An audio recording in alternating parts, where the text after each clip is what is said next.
Mau dengar ceramah yang bilang Abdul Somad sesat? Mau? Dongeng elok-elok ya. Nah, ini dia. Inilah dasarnya. Jangan antum katakan saya Salafiyah, saya Muhammadiyah. Muhammadiyah itu firqadallah, NU firqadallah, Jemaah Tabligh, Jemaah Tabaligh firqadallah. Apalagi Tarbiyah firqadallah. Tidak jurus kepada Al-Quran itu. Yang menjurus kepada Al-Quran adalah Ahlus Sunnah wal Jamaah, Salaful Ummah, yang dikatakan Salafus Saleh, dan kita pengikutnya Salafiyun. Alah, paham tu? Just ngerat yang punya. Nah, bukan banyak semua tungkulatan dakwahnya. Ini adalah markasnya dakwah Salaf Banjang untuk tampar sekitarnya. Dari sinilah, ya, dari sinilah lahirnya La ilaha illallah di atas pemahaman Ahlus Salaful Ummah dan mengakui, meyakini Allah di langit. Karena itu, kenapa kita yang bertauhidnya sadukunnya dua? Pertama, percaya kepada Allah ada. Yang kedua, percaya Allah di atas. Jangan dibantah. Pak Babin Kamtipmas, tolong nanti kumpul Pak Babinsa, buatkan butiran-butirannya bersama wali kota, gubernur, forum komunikasi pimpinan daerah, butiran-butiran untuk menjaga kedamaian di kota Pekanbaru. Kalau tidak nanti orang bertinju-tinju di masjid. Ini kalau saya teruskan isi ceramah nih, Perti sesat, Al-Wasliyah sesat, ujungnya, maka tak saya teruskan, nanti ujungnya saya emosi, saya banting handphone nih. Abdul Somad sesat, bodoh. Kalau Allah katakan di langit tidak serupa dengan kita, makhluknya saja tidak serupa tempatnya. Kenapa kita katakan Allah serupa dengan kita? Bodoh itu orangnya itu. Siapa itu? Torobang Abdul Somad itu mengatakan. Jangan belajar dengan dia. Paham tuh? Dia bantah Allah di langit. Tidak mengerti yang dakwah sunnah itu. Kalau ibu-ibu BKMT dituduh sesat, marah tak?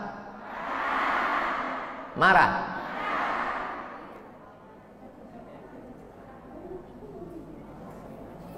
Sepanjang tahun ibu berapa kali disesatkan orang? Dari awal tahun dulu. Awal tahun Muharram BKMT menyambut satu Muharram, ya kan? Menyambut satu Muharram itu sesat. Pakai hadis pula tuh, wa kullu bid'atin dhalalah. Dhalalah itu kan sesat artinya. Yang membuat acara BKMT, penceramahnya dari MDI. Buya Tarmizi Muhammad sesat.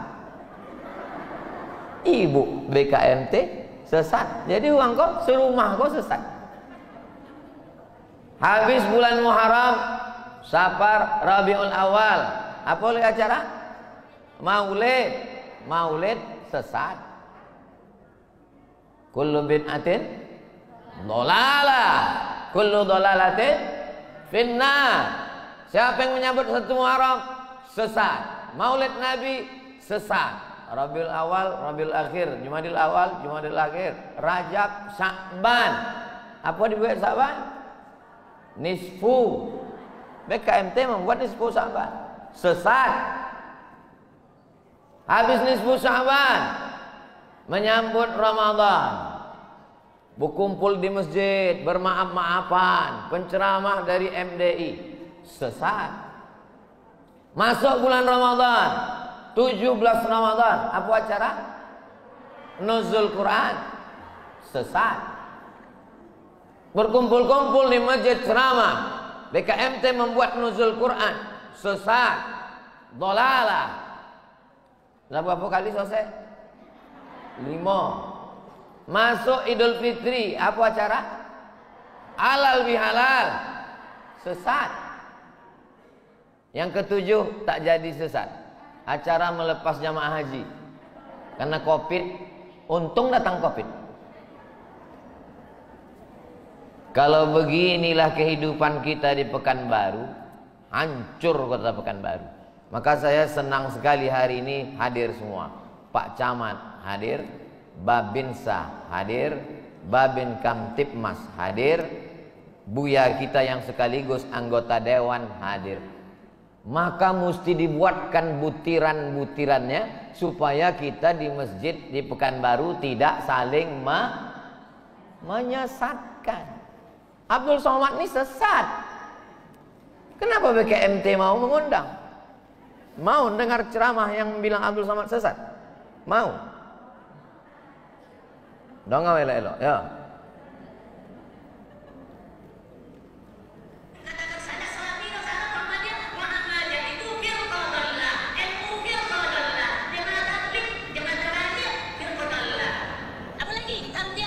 Apa? NU firqah dhallah. Apa arti dhallah? Sesat. Muhammadiyah firqah dhallah, sesat. Jamaah tabligh firqah dhallah, sesat. Pak Babin Kamtipmas, tolong nanti kumpul Pak Babinsa, buatkan butiran-butirannya bersama wali kota, gubernur, forum komunikasi pimpinan daerah, butiran-butiran untuk menjaga kedamaian di kota Pekanbaru. Kalau tidak nanti orang bertinju-tinju di masjid. Ini kalau saya teruskan isi ceramah nih, Perti sesat, Al-Wasliyah sesat, ujungnya, maka tak saya teruskan, nanti ujungnya saya emosi, saya banting handphone nih. Abdul Somad sesat, bodoh gitu. Nanti saya kirimkan linknya, ibu tonton sendiri dulu. Janji handphone jangan nyampe lah. Nah, saya dikasih judul hari ini adalah kita perkokoh akidah Islamiyah, kita perkuat ukhuwah Islamiyah, watoniyah, serta cegah aliran sesat. Kalau kita berbeda pendapat, tidak mesti orang itu menjadi sesat. Ambo sholat tarawih 20 rakaat tambah witir 3, jadi berapa? 23 rakaat. Ambo dapat jadwal sholat di Masjid Akramun Nas Undri, itu tarawihnya ompe 3, jadi seboleh rakaat. Karena berbeda pendapat, apakah ambo katakan yang ompe 3 itu sesat? Itu kan perbedaan mazhab, itu kan perbedaan pendapat. Jangan gara-gara berbeda pendapat lalu merembet ke berbeda pendapatan, lalu saling menyesatkan. Pembahasan yang pertama adalah siapa yang punya otoritas, punya legalitas yang boleh menyesatkan, mengatakan ini sesat, ini tak sesat. Yang pertama adalah Nabi Muhammad sallallahu alaihi wasallam. Nabi Muhammad ada lagi nih? Tidak ada. Setelah meninggal Nabi Muhammad, maka pewaris Nabi adalah al-ulama warasatul anbiya. Mengurus negara itu sultan, mengurus agama itu mufti.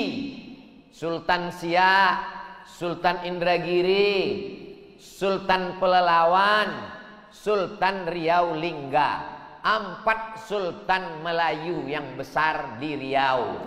Di Sumatera Utara 4 lagi sultan Melayu. Melayu Langkat, Sultan Melayu Deli, Sultan Melayu Serdang, Sultan Melayu Asahan. Di atas Sultan Aceh yang terkenal Sultan Iskandar Muda. Sultan ini mengurus negara. Yang mengurus agama diberikan kepada mufti namanya. Orang yang berfatwa, nama orang yang berfatwa itu mufti. Yang mengeluarkan fatwa.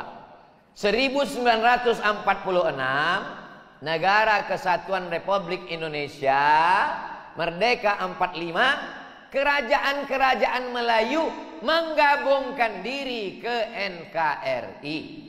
Termasuklah Kesultanan Awak-Siak 1946. Sultan yang terakhir Sultan Syarif Qasim II menyerahkan kedaulatan, maka kita tidak lagi kerajaan Siak, itu masa lalu. Sekarang kita adalah Negara Kesatuan Republik.